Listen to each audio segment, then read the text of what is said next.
Welcome to my channel. నేను మీ శ్రీనివాస్ రెడ్డి. రామం రాగమం movie ఎలా ఉంది? ఈ సినిమా రేటింగ్ కావచ్చు, ఈ సినిమా కమెడియన్ ధనరాజు డైరెక్ట్ చేశాడు కాబట్టి ఈ సినిమా హిట్ ఫట్ట అసలు 100% ఈ సినిమాకి సంబంధించి పర్ఫెక్ట్ రివ్యూని కూడా ఈ వీడియోలో మనం చూద్దాం. ఇలాంటి మరిన్ని రివ్యూస్ కోసం ఎప్పటికప్పుడు మీ ముందుకు తీసుకొస్తుంది మన ఛానల్ కాబట్టి సబ్స్క్రైబ్ చేసుకొని పక్కనే ఉన్న బెల్ బటన్ ఒకటి మాత్రం మర్చిపోకండి. కమెడియన్గా రాణిస్తున్నటువంటి ధనరాజు దర్శకుడుగా మారి రూపొందించినటువంటి చిత్రం ఈ రామం రాఘవం. ముఖ్యంగా ఇందులో సముద్రకని ధనరాజు ప్రధానమైనటువంటి పాత్రలో నటించారు. ఈ సినిమా ఎలా ఉంది? 100% రివ్యూను కూడా ఈ సినిమాలో మీకు తెలియజేస్తాను. ఇక ధనరాజు ఒకప్పుడు కమెడియన్గా రాణించాడు.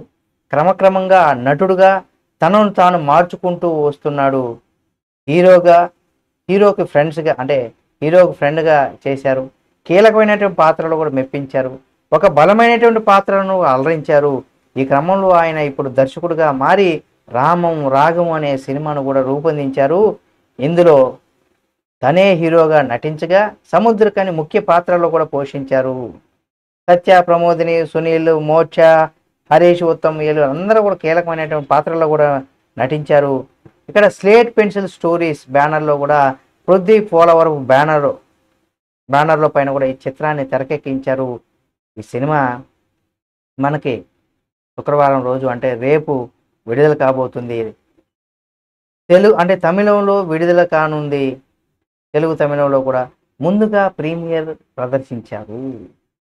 మరి ఈ సినిమా ఎలా ఉంది, రివ్యూ ఏ విధంగా ఉంది అనేది నేను ఈ ప్రివ్యూ షో చూసిన తర్వాత దీన్ని మీకు తెలియచేస్తున్నాను.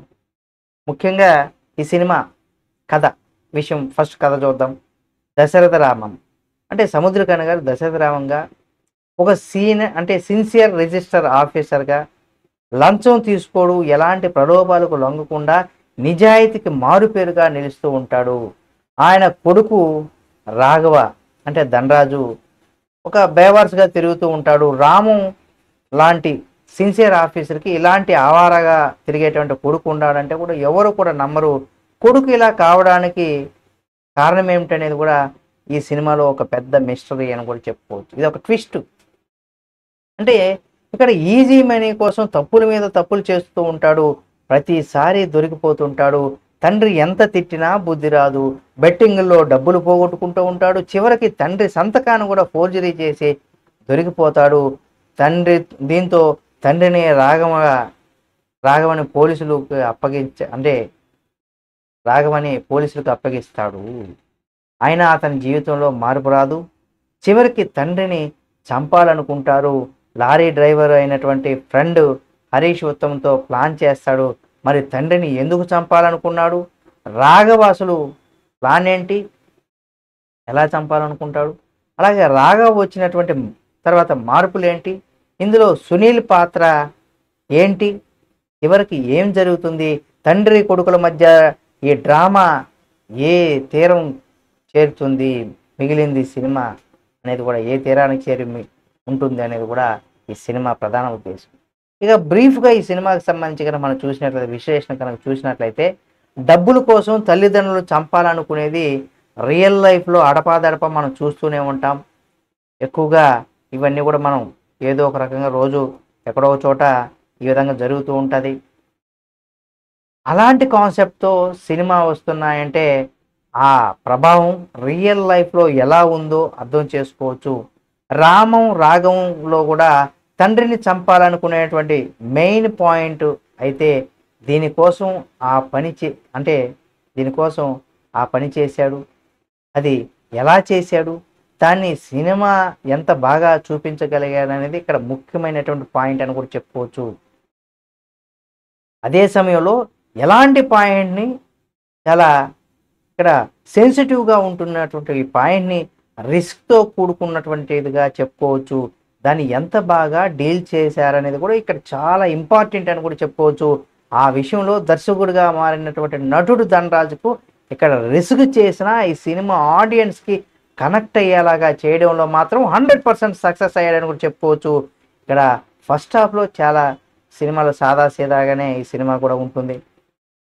పోను పోను సినిమా గడిచే కొద్దీ మనకు కొంత ఈ సినిమా పైన హోప్స్ అయితే మారిపోతూ ఉంటాయి. తండ్రి సిన్సియర్ అయినటువంటి అధికారిగా, అలాగే కొడుకు ఆవారా అనేది కూడా ఒక బేవార్స్ అయినటువంటి వ్యక్తిగా అది ఈ సినిమాలో చాలా సినిమాల్లో కూడా మనం చూసే ఉంటాం. అది కూడా ఈ సినిమాలాగా అంటే చూసిన సినిమాలాగా మనకు అనిపిస్తుంది. కానీ కాకపోతే అంటే రాను రాను సినిమాలో ఈ సీరియస్నెస్ పెరగడంతో సినిమా పైన మనకు ఒక ఇంట్రెస్ట్ క్రియేట్ అవుతుంది. కొడుకు తప్పుల మీద తప్పులు చేయడం, దొరికిపోవడం ఆడియన్స్ని కొంత ఉత్కంఠకు గురి చేస్తూ ఉంటుంది. కొడుకు చేసేటువంటి తప్పులకు తండ్రి రియాక్షన్ ఎలా ఉంటుందనేది కూడా ఈ సినిమాలో మనకు ఆసక్తిని రేకొనిపిస్తుంది. ఏం జరుగుతుంది అనేటువంటి క్యూరియాసిటీ క్రియేట్ చేశాడు దర్శకుడు. అయితే ఆ లెక్కలు మించి తప్పులు చేస్తూనే ఉంటాడు. ఇక్కడ మెయిన్ పాయింట్ చెప్పుకోవచ్చు, సాధారణంగా కొన్ని తప్పులు చేయడం అనంతరం మార్పు రావడం జరుగుతూ ఉంటుంది. ఇందులో తప్పులనేవి కూడా ఒక ఎక్కువగా పీక్స్లో కూడా చేయడం విశేషం. ఆ సన్నివేశాలు చూస్తుంటే మన ఆడియన్స్ అందరూ కూడా కొంత కోపం రగిలిపోతూ ఉంటారు, ఆవేశం వచ్చేస్తూ ఉంటుంది మనకు సినిమా చూసేటప్పుడు. ఏంది వీడు ఇలా తప్పులు చేస్తున్నాడు అనే ఫీలింగ్ మనం కూడా ఆ క్యారెక్టర్లో అటు తప్పులు చేస్తూ ఉంటే అంటే మనం ముందు ఏదన్నా ఒక అన్యాయం అక్రమం జరుగుతుంటే మనం ఎలా అయితే రియాక్ట్ అవుతాం, ఆ విధంగా మనం ఆ హీరో క్యారెక్టర్ పైన ఇంత తప్పులు చేస్తుంటే కూడా మనం కూడా ఆవేశంతో మనం అసహించుకుంటే విధంగా కూడా తయారవుతుంది. అదే అక్కడ దర్శకుడు టాలెంటెడ్ నిదర్శనంగా చెప్పుకోవచ్చు. ఇక్కడ 100% ధనరాజు ఆ విషయంలో సక్సెస్ అయ్యాడు. ఇంతవరకు ఓకే, కానీ తండ్రిని చంపాలనుకున్నటువంటి ఆలోచన సినిమా పైన ఇంట్రెస్ట్ని క్రియేట్ చేస్తుందని కూడా చెప్పుకోవచ్చు. సినిమా సరదా ఎంటర్టైనర్ నుంచి కూడా కొంత సీరియస్ థ్రిల్లర్ సైడ్ కూడా టర్న్ అవుతుంది. తండ్రిని చంపాలనే కొడుకు చేసేటువంటి ప్లాను, ఆయన చేసే తప్పులు మరింత ఉత్కంఠతకి గురి చేస్తూ ఉంటాయి. చివరికి ఆ సస్పెన్స్ రన్ అవుతూ ఉంటుంది. కానీ క్లైమాక్స్ని మాత్రం పూర్తిగా ఎమోషనల్గా మార్చేశాడు ధనరాజు. తండ్రి కొడుకుల అనుబంధానికి, వారి మధ్య డ్రామాని, ఒక బాండింగ్ను ఆవిష్కరించిన తీరు ఇక్కడ ఈ సినిమాకు హైలైట్ అని చెప్పుకోవచ్చు. అది అత్యంతం భావోద్వేగభరితంగా కూడా సాగిపోతూ ఉంటుంది. సినిమా ఎమోషనల్ అయిపోతూ ఉంటుంది. ఇక క్లైమాక్స్లో తప్పనిసరిగా కన్నీళ్లు పెట్టుకోవాల్సిందే. దాన్ని డీల్ చేసినటువంటి తీరు కావచ్చు, తెరపైన ఆవిష్కరించినటువంటి తీరు ఏదైతే ఉంటుందో అది హ్యాట్సప్ చెప్పాల్సిందే. క్లైమాక్స్ సినిమాకి ఒక హైలైట్గా నిలుస్తుందని కూడా చెప్పుకోవచ్చు. అయితే ఫస్ట్ హాఫ్ని మరింత బలంగా చేయాల్సినటువంటి అవసరం ఉండేది. కానీ ఇక్కడ పోను సినిమాని హైప్ క్రియేట్ చేశారని కూడా చెప్పుకోవచ్చు. రొటీన్గా సాగడంతో ఫస్ట్ హాఫ్ కొంత బోర్ అనిపిస్తుంది, పైగా కొంత ల్యాగ్ అనిపిస్తుంటుంది. కామెడీ సీన్లు ఒకటేరా తప్పించి పెద్దగా ఎక్కడ కూడా లేవని చెప్పుకోవచ్చు. కానీ ఫన్కి ఉందని కూడా స్కోప్ ఉంది.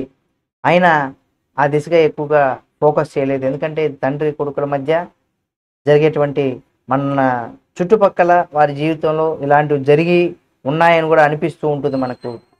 కానీ కొత్తగా ఉంటుంది ఆ రకంగా ఫన్ మీద కొద్దిగా. ఎందుకంటే ధనరాజ్ అంటే కూడా కొంత కామెడీని ఎక్స్పెక్ట్ చేస్తారు, కానీ అంతగా ఇక్కడ దాన్ని టచ్ చేయలేదు. పోను ఆ సీరియస్నెస్, తండ్రి కొడుకుల మధ్య వచ్చేటువంటి భావోద్వేగమైనటువంటి సన్నివేశాలు ఈ సినిమాకి హైలైట్ అని చెప్పుకోవచ్చు.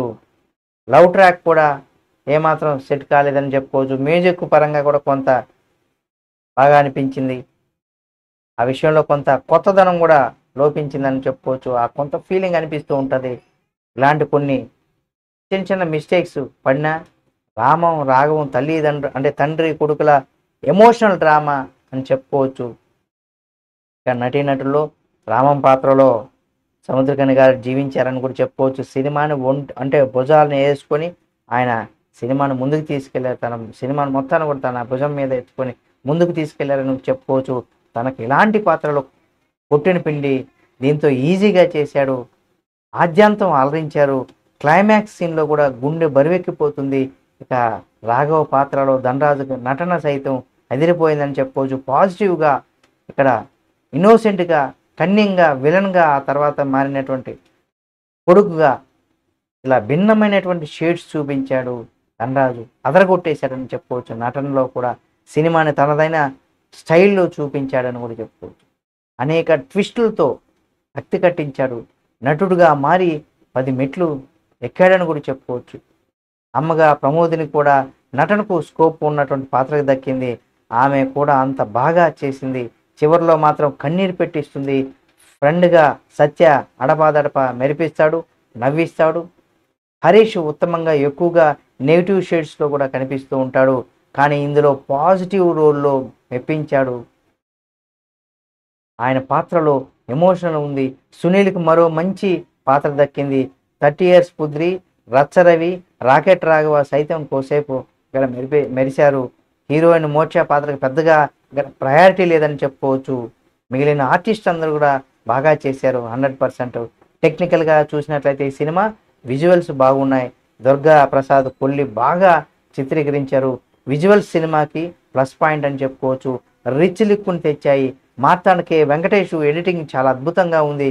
కానీ ఇక్కడ ఫస్ట్ హాఫ్లో కొంత కట్ చేయాల్సి ఉంటే కొంత ల్యాగ్ సాగదీసినట్టుగా ఉంటుంది. అది కొంత కట్ చేసుంటే బాగుండేది అనేది కూడా షార్ప్గా చేసుంటే బాగుండేది అనిపిస్తుంది. మ్యూజిక్ అరుణ్ చిలువేరు సంగీతం అద్భుతంగా ఉంది. సినిమాకు మరో ప్లస్ పాయింట్ అని కూడా చెప్పుకోవచ్చు. కొన్నిసార్లు పాత సినిమాలను గుర్తు చేసిన విధంగా ఉన్నప్పుడు కూడా ఆర్ఆర్ బాగా సాగింది అని కూడా చెప్పుకోవచ్చు. ఒక ఫ్లేవర్ కూడా అలాగే అనిపిస్తూ ఉంటుంది. బ్యాక్గ్రౌండ్ స్కోర్ చాలా బాగా చేయాల్సి, ఇంకా బాగా చేస్తుంటే ఇంకా హైప్ వచ్చేది కూడా అని చెప్పుకోవచ్చు. ఇప్పటికే బాగుంది కానీ ఇంకా బాగా చేసి ఉంటే ఇంకా ప్లస్ పాయింట్ అయ్యేది.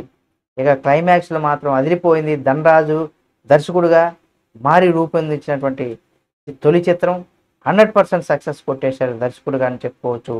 సినిమా డీల్ చేసినటువంటి తీరు ఏదైతే ఉందో చాలా బాగుంది. ఎమోషనల్గా నడిపించారు. ఆ తీరు బాగుంది. కథనాలు సైతం ఆకట్టుకునేలాగా ఉన్నాయని చెప్పుకోవచ్చు.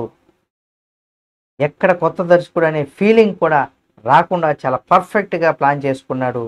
ఫస్ట్ హాఫ్ విషయంలో కొంత సాగదీసినట్టుగా అనిపిస్తుంది.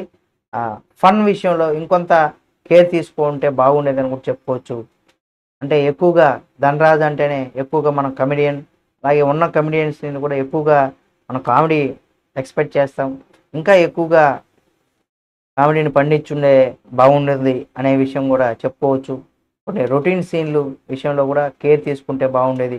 క్లైమాక్స్లో మాత్రం చింపేశాడని చెప్పుకోవచ్చు. నటన పరంగా కావచ్చు, డైరెక్షన్ పరంగా కావచ్చు 100% ధనరాజు అదరగొట్టేశాడని చెప్పుకోవచ్చు. ఫైనల్గా రామం రాగము సినిమా ఏదైతే ఉందో తండ్రి కొడుకులకు ఒక ఎమోషనల్ డ్రామాగా, తండ్రి విలువ తెలిపేటువంటి సినిమాగా ఇక్కడ మనం చెప్పుకోవచ్చు. 100% ఈ సినిమా తండ్రి కొడుకులు చూడాల్సినటువంటి సినిమా, ఫ్యామిలీ సినిమా అని కూడా చెప్పుకోవచ్చు.